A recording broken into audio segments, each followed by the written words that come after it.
Bonsoir et merci de nous rejoindre pour cette session d'information. Dernier coup de pédale pour le 31e tour international du FASO.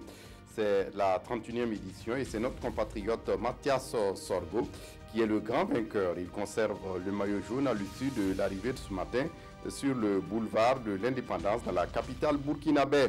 Et le vainqueur de l'étape, Zorgo Ouagadougou, la dernière étape du tour cette année, c'est un Belge qui la remporte. Débuté le 25 octobre dernier, cette 21e édition de Tour international du FASO s'est déroulée sur au total 1199,9 km de course disputés sur le peloton avec 1080 km de transbordement, soit un total de 2270,9 km de distance parcourue. Et puis c'est également fini pour le CIAO, le Salon international de l'artisanat de Ouagadougou, édition 2018. C'était la 15e édition et elle a duré 10 jours pour le bonheur des exposants et des visiteurs qui ont pris d'assaut les stands. Les acheteurs professionnels étaient également présents à cette édition. Et pour la compétition de ce salon, les lauréats ont reçu leur récompense hier dans la soirée au cours d'une cérémonie sympathique organisée en leur honneur. En outre, le pavillon de la créativité est rebaptisé Pavillon de la créativité Capitaine Thomas Sankara. Rendez-vous est pris pour la 16e édition qui se tiendra du 29 octobre au 8 novembre 2020.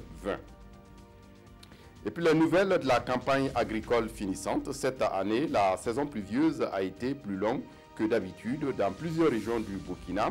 Une situation qui crée d'énormes problèmes actuellement dans les exploitations agricoles. Si dans certains endroits, on a du mal à démarrer les travaux de récolte, dans d'autres, une partie des productions commence à pourrir. Seul le sorgho se porte bien. Dans cette session d'information, religion avec cette prière pour la paix organisée par les musulmans de Kongoussi dans le BAM.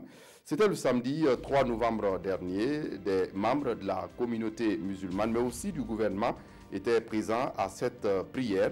Fidèles et imams ont profité de l'occasion pour faire des bénédictions pour la paix et la cohésion sociale dans le pays. Ils ont eu également une pensée pour les forces de défense et de sécurité qui sont au front dans la lutte contre l'insécurité et le terrorisme. Et pour finir, culture, avec cette journée culturelle des ressortissants de Gossina à Ouagadougou.